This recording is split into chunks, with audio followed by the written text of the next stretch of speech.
Hello everyone, welcome back to the channel. This is Angie. I'm gonna talk to you something important again today. Sa lahat po ng mga video, yung sabi ko na life of a Filipino na nag-i-struggle dito sa Amerika.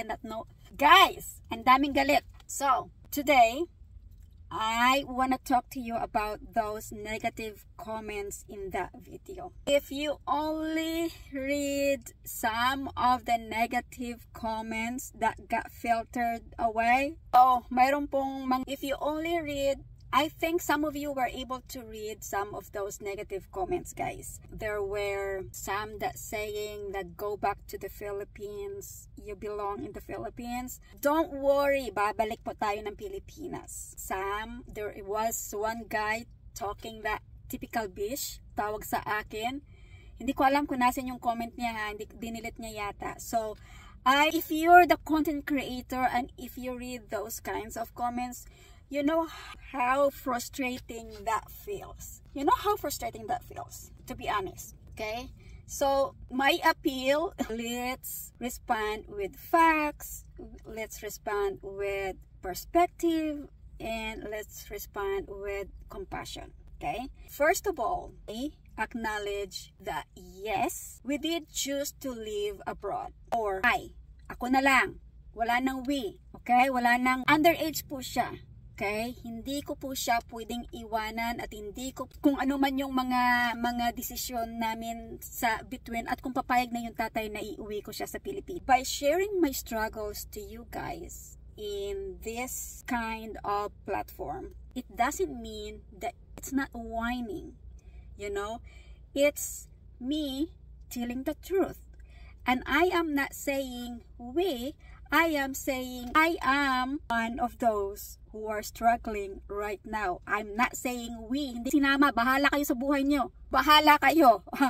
Ako ay who love their job still talks about their mortgage, their rent, their stress, their bills, and whatever. How much more na ako na ordinaryong tao lang? How much more na ako ay I don't know about you. So, I choose to speak online and I choose to speak on the vlog because this is my channel. I own the channel.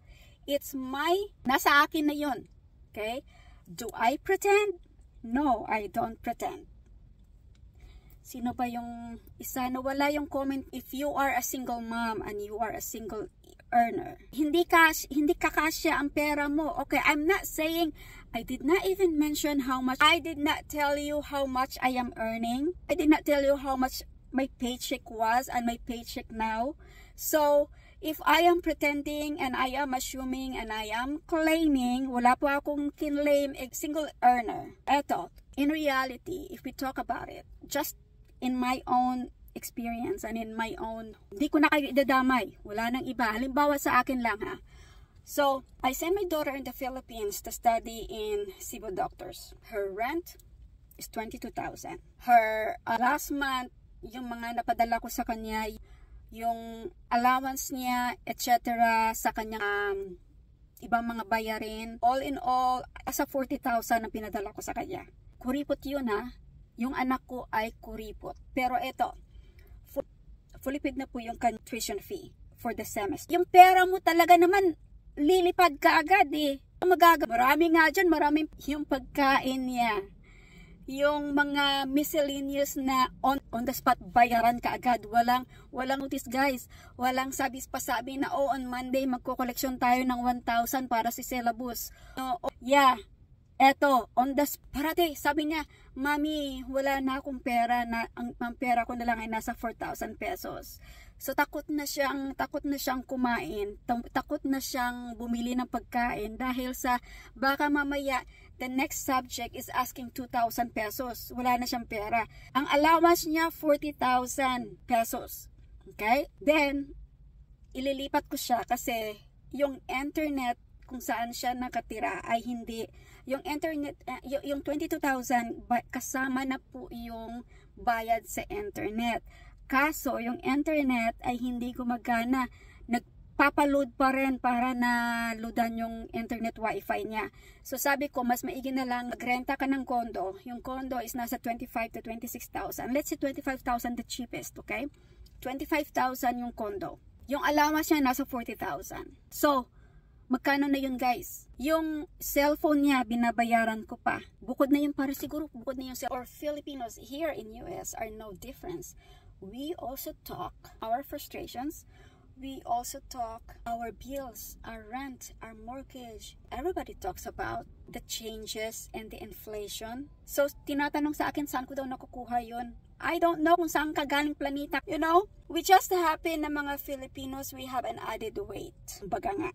Kasi minsan, yung budget natin, minsan nasisira kasi mayroong mga expenses sa Pilipinas na kailangan din natin minsan na i-handle. You know, parang oras. Wala sa oras. Hindi ko lang alam kung nasaan yung ibang mga comment. Gusto ko sana i-screenshot. Pagising ko kinabukasan, wala na. So, ito lang ha.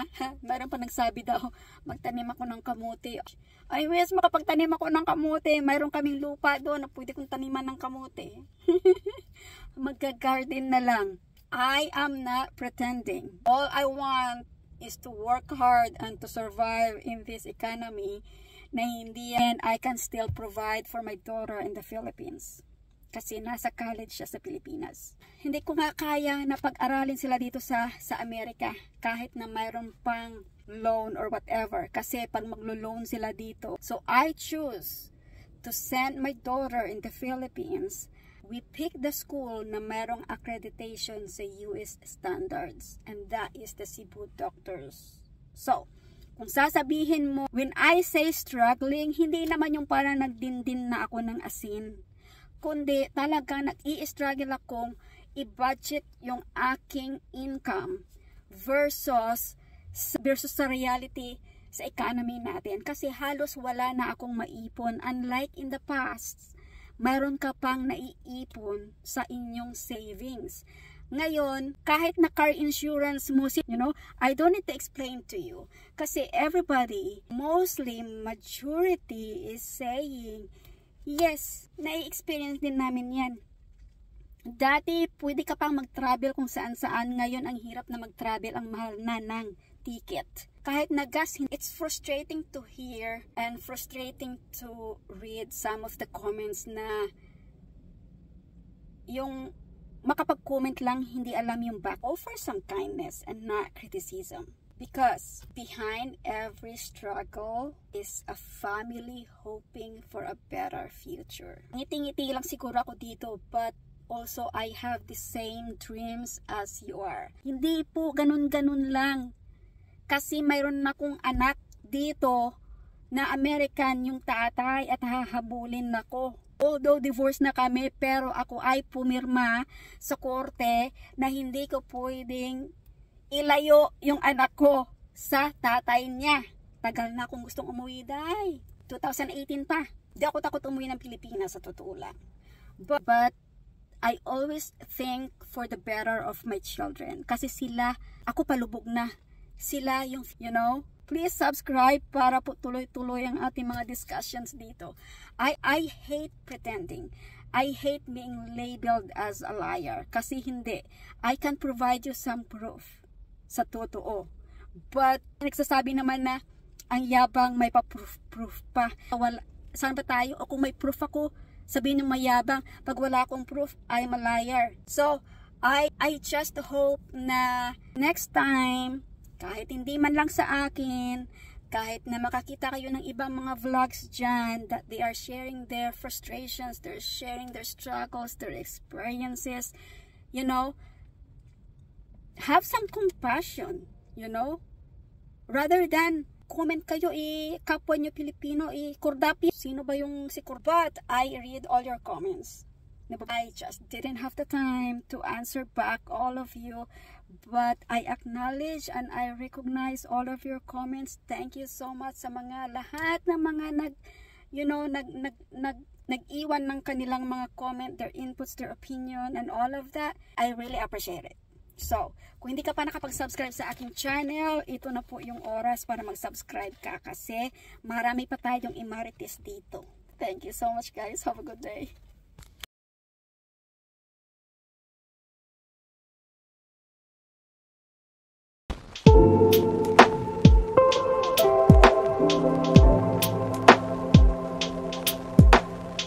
It's at home.